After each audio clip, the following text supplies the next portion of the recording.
Bismillahirrahmanirrahim. Assalamu alaikum, my dear students.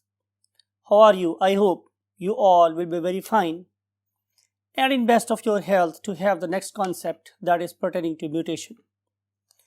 Lecture का आगाज़ करते हैं निहायत खूबसूरत दुआ के साथ रब्बे ज़िदनी इल्मा। माय डियर स्टूडेंट्स, अगर मैं आप लोगों से ये कहूँ कि आप लोगों को हमने एक उर्दू का पैराग्राफ दे दिया है और आपसे ये कहा जाए कि आप इसको किसी आसान ज़बान में लिख दें या आप लोग इसका किसी और लैंग्वेज में ट्रांसलेट कर दें, तो डेफिनेटली आप लोगों से क्या होंगी? गलतियां होंगी।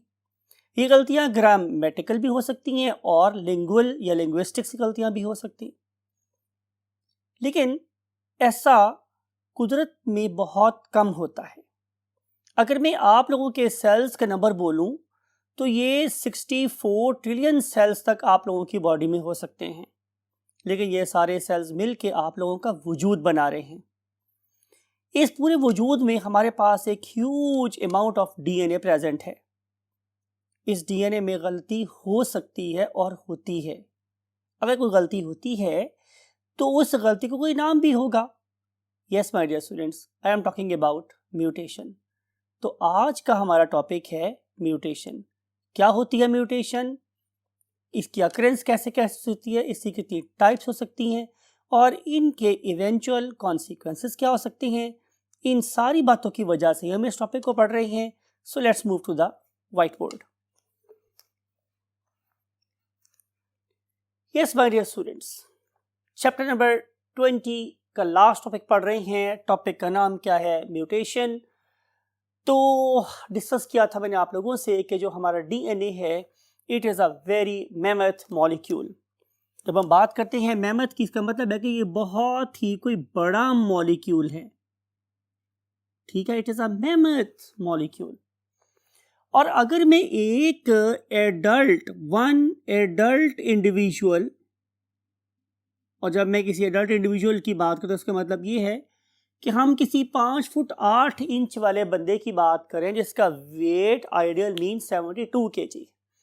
अगर मैं इस बंदे का सारा डीएनए निकालूं और उसे एंड टू एंड जोड़ना शुरू कर दूं, तो आपको पता है माय डियर स्टूडेंट्स कि ये कितना बड़ा अमाउंट ऑफ डीएनए बनेगी। तो आंसर है, आप ज़मीन से सफ़र शुरू करें टुवर्ड्स जुपिटर, तो आप ज़मीन से जुपिटर तक का जितना फासला है उससे 60 टाइम्स बड़ा क्या बना सकते हैं? एक पाथ बना सकते हैं जिसके ऊपर चल के आप जुपिटर को क्रॉस कर सकते हैं।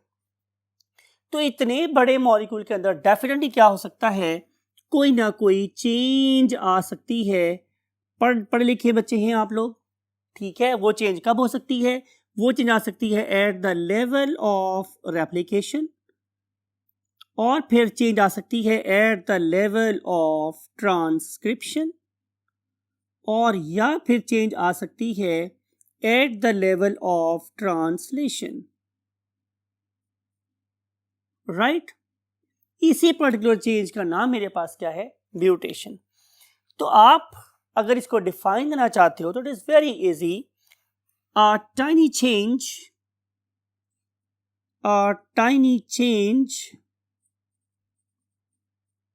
in the DNA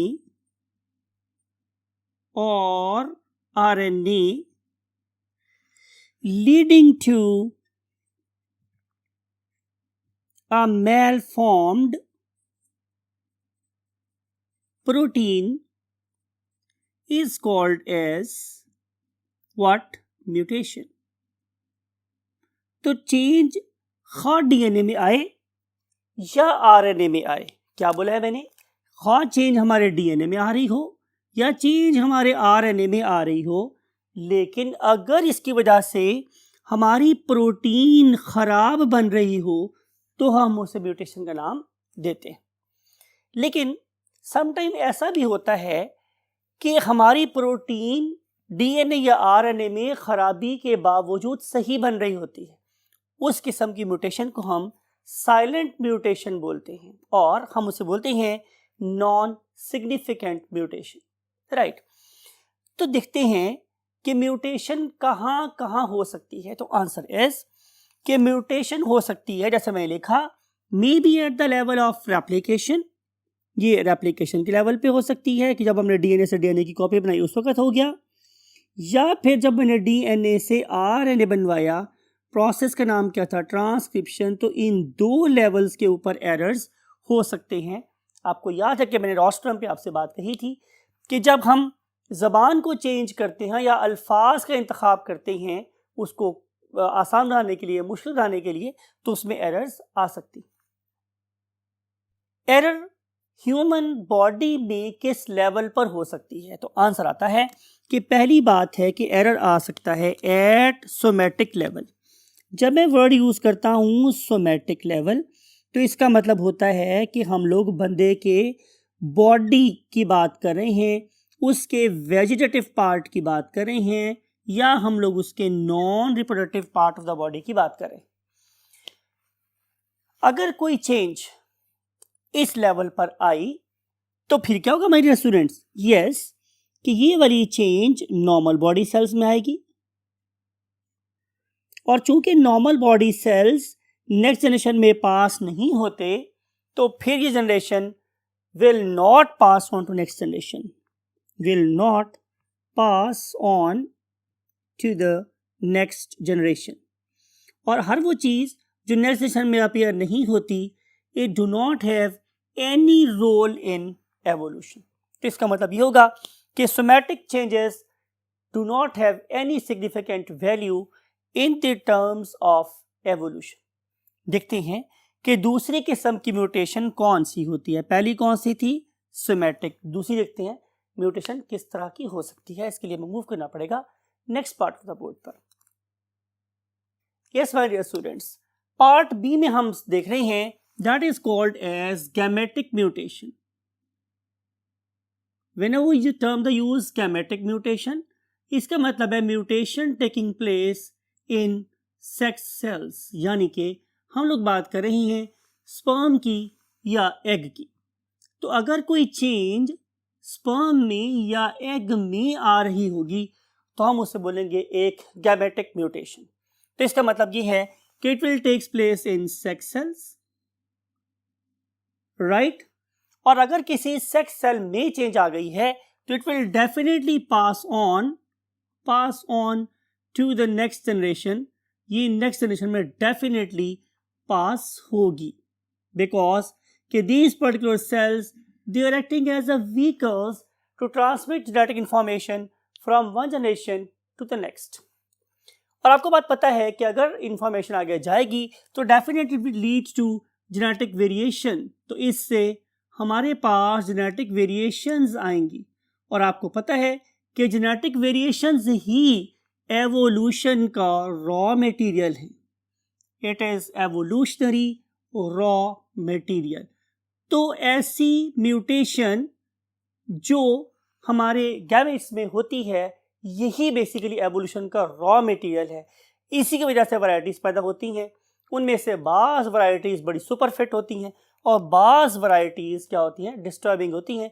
सुपरफिट की बेस्ट एग्जांपल हमारे पास क्या था?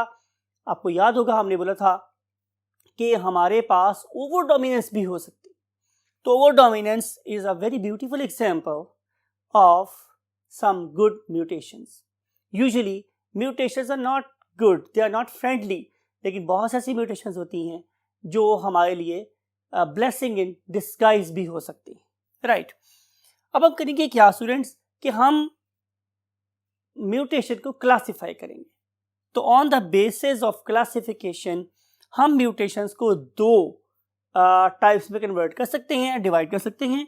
One of them is called as chromosomal aberrations. Chromosomal aberrations, इसका क्या मतलब है कि हमारे क्रोमोसोम के नंबर में या क्रोमोसोम के ऊपर प्रेजेंट लोसाई में कोई ना कोई चेंज आ गई है, तो इसे हम बोलते हैं क्रोमोसोमल एबिरेशन।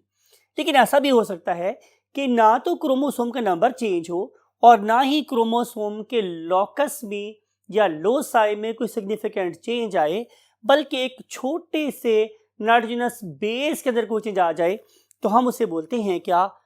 Point mutation. तो हमारे पास दो किस्म की म्यूटेशंस हो गई. One of them is called as chromosomal aberrations. Those are called as a mega structures, mega mutations. और point mutations are also called as a micro mutations. आइए हम सबसे पहले क्रोमोसोमल एबरेशन को डिटेल में स्टडी करते हैं. तो क्रोमोसोमल एबरेशन की जहाँ तक माय डियर स्टूडेंट्स बात है, तो सबसे पहली बात क्या हो सकती है कि दीज आर मेगा म्यूटेशंस. ये बड़ी बड़ी mutations. Whenever we use the term mega, इसका मतलब है बड़ी. तो you can see, you can count the number, you can count the loci and find it very easily. तो ये कहलाती है मेरे पास मेगा म्यूटेशन. और इस पर्टिकुलर मेगा म्यूटेशन को अगर देखा जाए तो ये किस लेवल पे हो सकती हैं? जैसे मैंने बोला कि ये क्रोमोसोमल नंबर के लेवल भी हो सकती हैं या ये क्रोमोसोमल लोसाई के लेवल पर हो सकती है. CH stands for chromosomal, not for chapter. It is for chromosomal, right? तो क्रोमोसोमल नंबर चेंज हो सकता है और क्रोमोसोमल लोसाई चेंज हो सकती हैं.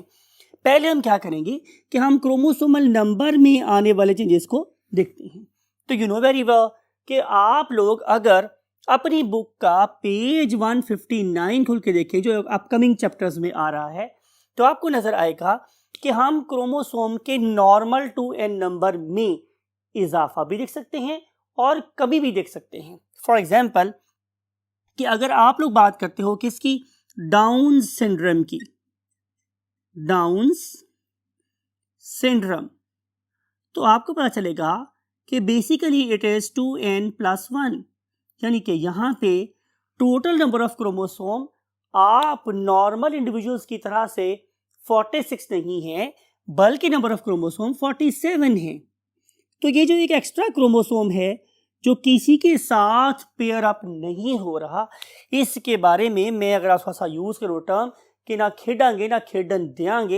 एक छोटे होते हुए आमतौर पे ऐसे ही होता था कि अगर हमारी टर्न नहीं आई तो हम दरमियान में ही गेम को तोड़ने की या उसको डिस्टर्ब करने की कोशिश कर रहे थे.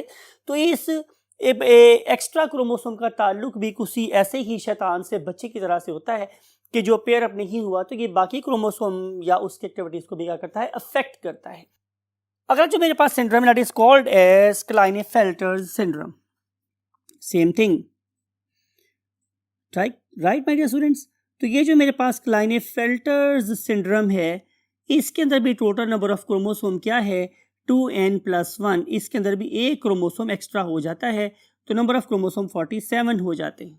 आपको ये बात भी याद है कि सिंड्रोम हम किसे बोलते हैं, एक ऐसा कैस्केड ऑफ डिसऑर्डर जो कि किसी इंसान की बॉडी में एक एबनॉर्मेलिटी की वजह से शुरू होती है. यानी कि एबनॉर्मेलिटी तो मेरे पास सिर्फ एक है, लेकिन वो एबनॉर्मेलिटी इतनी बड़ी है कि उसकी वजह से आइंदा आने वाले जितने भी केमिकल रिएक्शंस हैं, बायोकेमिकल एक्टिविटीज़ हैं, वो सारी की सारी डिस्टर्ब हो जाती हैं, जिसकी वजह से इस पर्सन की ओवरऑल अपीयरेंस ये ऑल टुगेदर चेंज हो जाती है.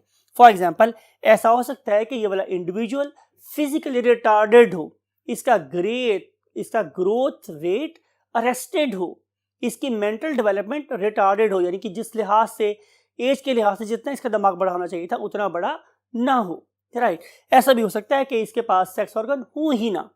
मुमकिन है कि इस पर्टिकुलर ऑर्गेनिज्म को देखा जाए तो इसकी जो नेक है वो वेब्ड हो, इसकी उंगलियां छोटी रह जाती हों. तो ये सारी की सारी चीज़ें हमें सिंड्रोम के अंदर नज़र आती हैं. बेसिक कॉज क्या है, सिर्फ एक या दो क्रोमोसोम नंबर का ज़्यादा हो जाना या कम हो जाना, लेकिन उसके बाद जो लड़ी शुरू होती है एबनॉर्मल रिएक्शन की, वो इसे ग्रुप ऑफ एक्यूमुलेटेड सिम्टम्स बना देती है और उस ग्रुप ऑफ एक्यूमुलेटेड सिम्टम्स को हम नाम के देते हैं सिंड्रोम का, राइट. तो फिर आ जाता है मेरे पास my dear students Turner's syndrome. Turner's syndrome, right. Then it is again the same thing, 2n+1. यहाँ पे नंबर ऑफ क्रोमोसोम भी 47 है.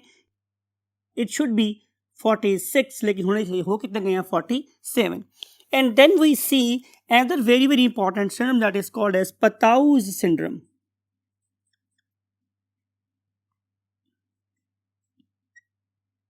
Right, it is again 2n+1. ये भी वही है, अभी 2n+1 ही चल रहा है. तो यहाँ पे नंबर ऑफ क्रोमोसोम भी कितने हो गए हैं, 47 हो गए.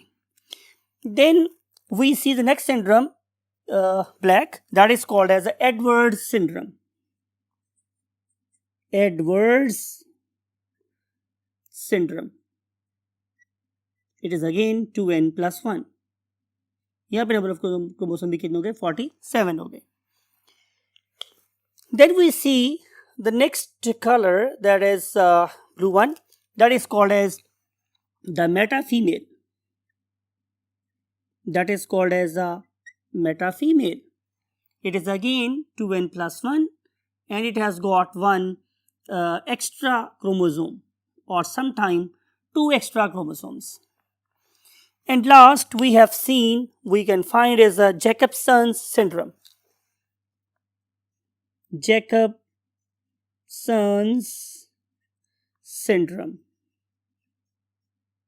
It is again 2n plus 1 और जो syndrome जो क्रोमोसोम एक्स्ट्रा है that is of very significant importance, जैसा हम यहाँ पे मेंशन कर रहे हैं कि यहाँ पे वाई क्रोमोसोम एक्स्ट्रा होता है. तो इनके एक एक क्रोमोसोम के सिर्फ ज़्यादा या कम हो जाने की वजह से आपने देखा कि यहाँ पे बड़ी सिग्निफिकेंट चेंज आती है और इसकी वजह से ये ऑर्गेनिज्म बिल्कुल मेंटली, फिजिकली एंड सेक्सुअली क्या होते हैं? रिटार्डेड होते हैं. नाउ वी वांट टू सी कि अगर ये क्रोमोसोम के पूरे फिगर में चेंज नहीं आ रही तो फिर क्रोमोसोम के अपने अंदर लोसाई के पोजीशन पे कैसी चेंज आ सकती है. तो उसके लिए we have to go to the next part of the board.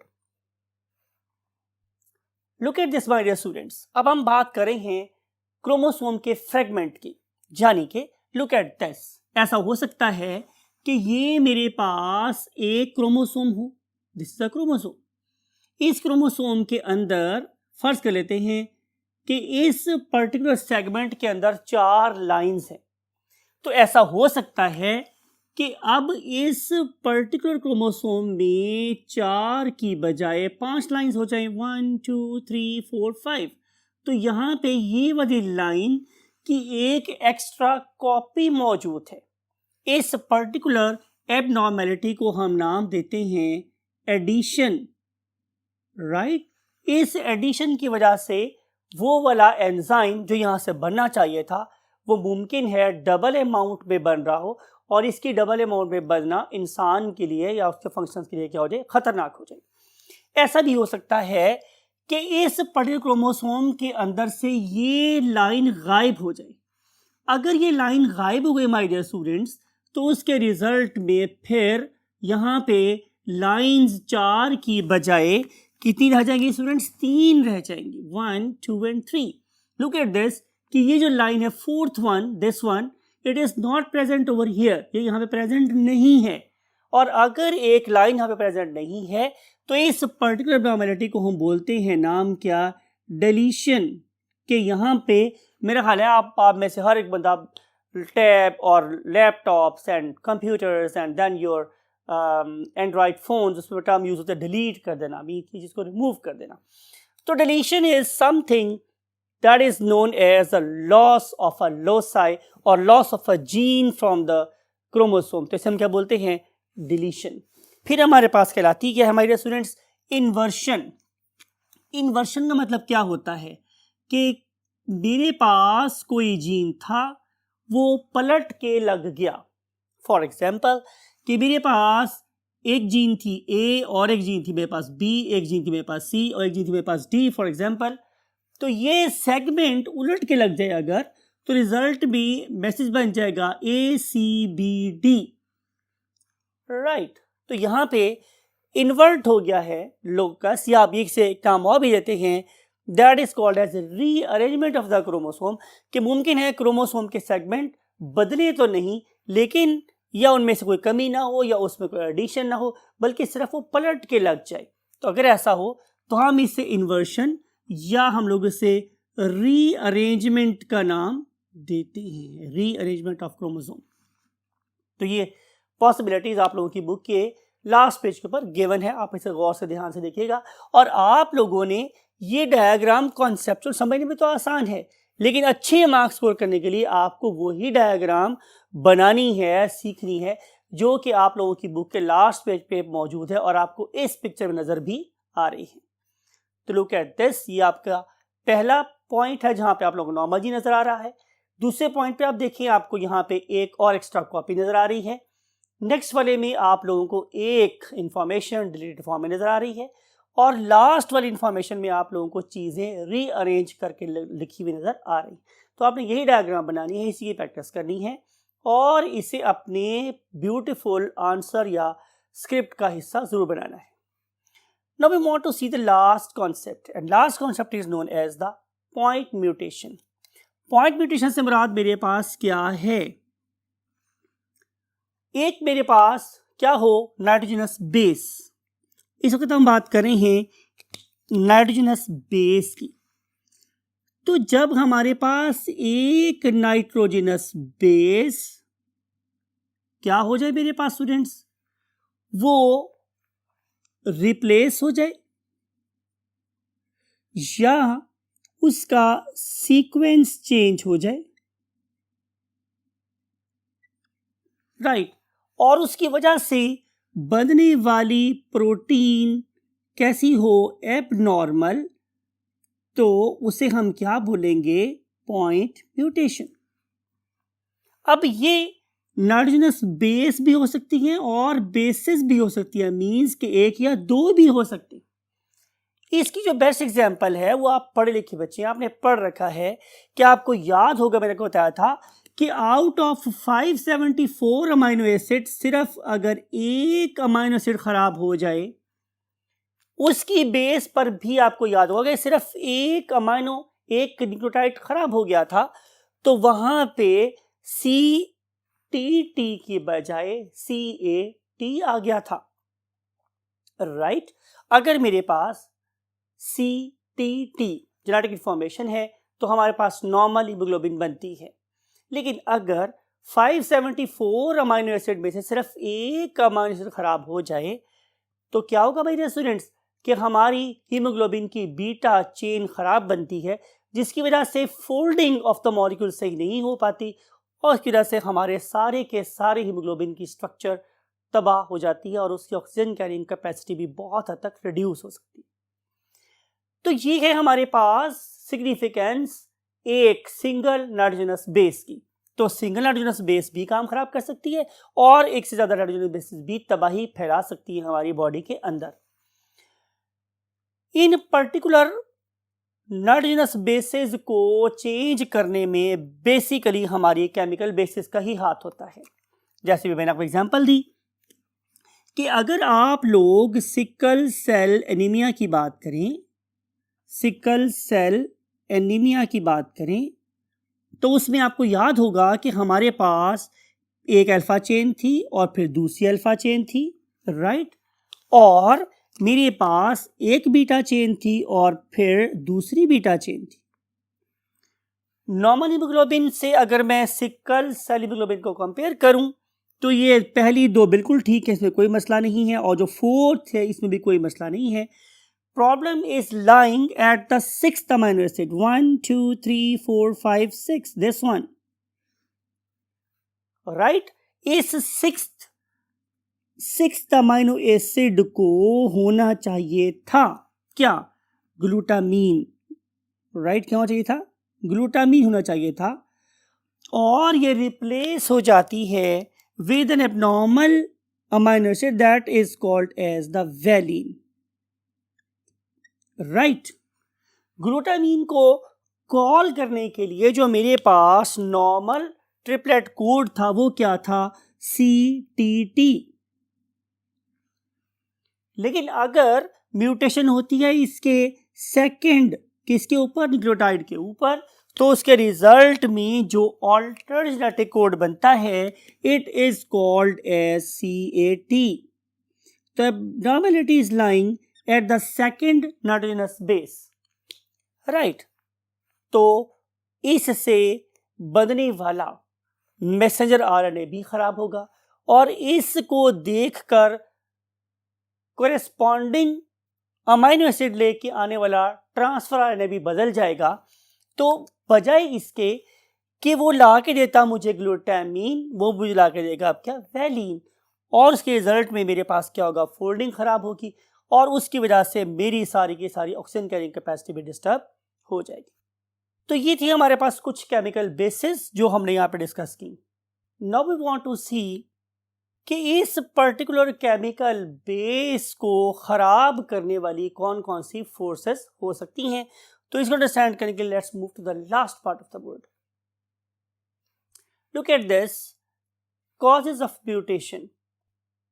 चाहे वो मेरे पास एक मैक्रो म्यूटेशन है या वो मेरे पास एक माइक्रो या पॉइंट म्यूटेशन है, उसकी कॉजेटिव एजेंट क्या कहलाती है? Mutagens, right? A substance or a powerful molecule or a powerful ray that has the ability to cause damage to the DNA is called as mutagen. तो हम इस particular mutagen को दो क्लासेस में divide कर सकते हैं। One of them is called as radiation, other one is called as a chemical. देखना ये है कि रेडिएशन किस किस्म की हैं जो मेरे डीएनए को डिस्टर्ब कर सकती हैं। तो उसमें जो पहली force that is called as the X-rays, that is called as the X-rays. X-rays are very very powerful radiations जो कि डायरेक्टली मेरे डीएनए को डैमेज कर सकती हैं। तो उस पर्पस के लिए आप देखा होगा आप लोगों ने कि हम जब भी किसी एक प्रेग्नेंट वुमन का एक्सरे करते हैं तो हम उस पर्टिकुलर एरिया जिसे हम वॉर्म ऑफ मदर कहते हैं, हम उसके ऊपर लेड शीट लगाते हैं और लेड शीट लगाने के बाद एक्सरे करते हैं अगर ये बहुत ज़्यादा इनएविटेबल हो जाए। अदरवाइज हम नॉर्मल एक्सरे को प्रेफर ही नहीं कर रहे होते, बिकॉज के these particular x-rays they can damage the DNA of the developing baby that is very much fragile, actually that is very much open and it is actively engaged in the process of replication and transcription, so the chances of errors are maximum. So to minimize these errors we always place a, you can say, lead shield at the worm, right? फिर हम देखते हैं कि दूसरी type की जो radiation होती हैं, those are called as the UV radiation, UV radiation, right? तो जो UV रेडिएशंस हैं वो बेसिकली किस मैकेनिज्म के तहत काम करती हैं? तो इसका आंसर मेरे पास यह है कि हमारे पास डीएनए में डिफरेंट किस्म के थाइमीन डाइमर्स होते हैं। ये वाली यूवी रेडिएशंस उन थाइमीन डाइमर्स को ब्रेक कर देती हैं, जिसकी वजह से बहुत ज़्यादा डीएनए का रिपेयर रेट कम हो जाता है और म्यूटेशन का रेट बढ़ जाता है। तो यहाँ पे प्रॉब्लम क्या होता है कि it disrupt these particular radiation, they disrupt what? Thymine dimers, ये उनको ख़राब कर देती है। इस पर्टिकुलर चीज़ को अंडरस्टैंड करने के लिए look at this image, right?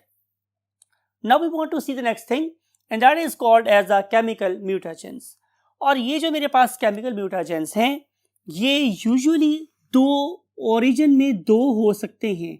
Number one, industries, कि हमारी जो मॉडर्न इंडस्ट्रीज़ हैं they can cause very severe damage to the environment.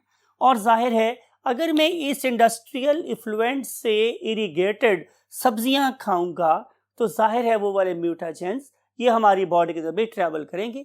और एक टर्म हम इस्तेमाल करते हैं बायोएक्यूमुलेशन, यानी कि वो चीज़ जो फूड के ट्रॉफिक लेवल पे या इनिशियल ट्रॉफिक लेवल के ऊपर कम है वो Aahista Aahista uphill means second trophic level T2 पे और ज़्यादा हो जाएगी, T3 पे और ज़्यादा हो जाएगी। जब बहुत इंसान पे पहुंचेगी तो उसकी कॉन्सेंट्रेशन ऑलरेडी बहुत ज़्यादा हद तक ज़्यादा हो चुकी होगी। तो वो बीज जो इंसान ने खुद बोया था उसके कांटों को इंसान को ही मैक्सिमम फेस करना पड़ता है। So what is the most essential thing कि अगर हम किसी भी इंडस्ट्रियल इफ्लुएंट को एक्सक्रीट आउट करना चाहते हैं तो try to at least dilute these particular industrial effluents so that the top trophic level sufferer means human being may be the least effective. अब हम देखते हैं दूसरा क्या हो सकता है। हमारी मॉडर्न सोसाइटीज़, जो हमारी मॉडर्न सोसाइटीज़ होती हैं ये क्या करती हैं कि ये भी अजीबोगरीब किस्म के केमिकल्स हमारी you can say water bodies में और हमारी सॉइल में शामिल कर देती हैं। और इवेंचुअली आज आप जो करते हो कुछ दिनों के बाद आपको उसकी बाज़ गश्त मीन्स उसकी एको खुद ही सुननी पड़ती है। तो if you are doing something wrong to your environment, if you are not facing it, your upcoming generations will face the consequence. So love your environment, उसके अंदर ऐसी चीज़ों को मत झोंक दो, मत डाल दो जो तुम्हारी आइंदा वाली नस्लों के लिए जहर का काम कर सकती। एग्जाम्पल्स जैसे डिस्कस किया बॉटल के साथ, सिकल सेल एनीमिया आप लोगों के साथ डिस्कस हुआ है। देन फिनाइल कीटोयूरिया एक और डिसऑर्डर है। इसके अलावा थैलेसीमिया आप लोगों ने पढ़ रखा है, और इसके अलावा भी आपने बहुत सी डिजीजेस पढ़ी हैं जिसकी कॉज म्यूटेशन है, फॉर एग्जांपल एल्बिनिज्म। फिर आप लोगों ने एल्केप्टोनूरिया। तो there is a long list of disorders जिसके पीछे बेसिकली हमारे डीएनए की एब्नॉर्मेलिटी ही होती है या हमारे आरएनए की एब्नॉर्मेलिटी होती है। Means you can say error may be at the level of replication, or error may be at the level of transcription, or lastly errors may be at the level of translation।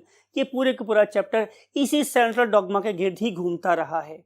तो इनमें से किसी level में भी error आएगा तो नतीजा किसको भुगतना पड़ेगा? जाहिर है हमें या हमारी आने वाली नस्लों को।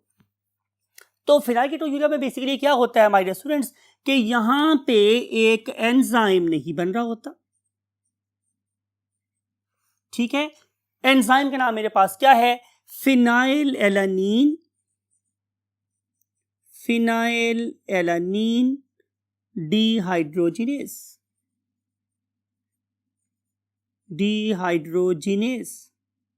यानी कि इस पर्टिकुलर एंजाइम को बनाने वाली जीन के अंदर जब एब्नॉर्मेलिटी आएगी तो फिर मेरी बॉडी में बनने वाला फिनाइल एलानीन डिहाइड्रोजिनेशन का शिकार नहीं होगा, बल्कि वो फिनाइल एलानीन ही मेरी बॉडी में रहेगा। और अगर फिनाइल एलानीन मेरी बॉडी में रहता है तो it will begin to accumulate in my blood, और अगर ये मेरे ब्लड में एक्यूमुलेट होता है तो जाहिर है इसकी वजह से मेरी मेंटल रिटार्डेशन और मेरी फिजिकल रिटार्डेशन हो सकती है। तो यही सारा टॉपिक था रिगार्डिंग द म्यूटेशन। तो आपको इस सारी डिबेट के बाद जो बात कंक्लूड होती हुई नज़र आ रही है वो ये है कि इस घर को आग लगी घर के चिराग से। बेसिकली इंसान का सबसे बड़ा दुश्मन कौन है? इंसान के अपने आमाल, उसकी अपनी यू कैन से एक्टिविटीज़। हमारे लिए एनिमल्स ख़तरा नहीं है, हमारे लिए हमारी अपनी एक्टिविटीज़ ख़तरा हैं, जो कि हमारे एनवायरनमेंट में ऐसे केमिकल्स झोंक रही हैं जो डेफिनेटली आइंदा आने वाली नस्लों के डीएनए में तबाही फैला सकते हैं। इसके अंदर काफ़ी हद तक हाथ हमारे रिसर्चर्स का भी होता है, जो कि रिसर्च के दौरान में इस्तेमाल होने वाले डिफरेंट हैज़ार्डस सब्सटेंसेस को भी वाटर बॉडीज़ में ब्लाइंडली स्पिल आउट कर देते हैं।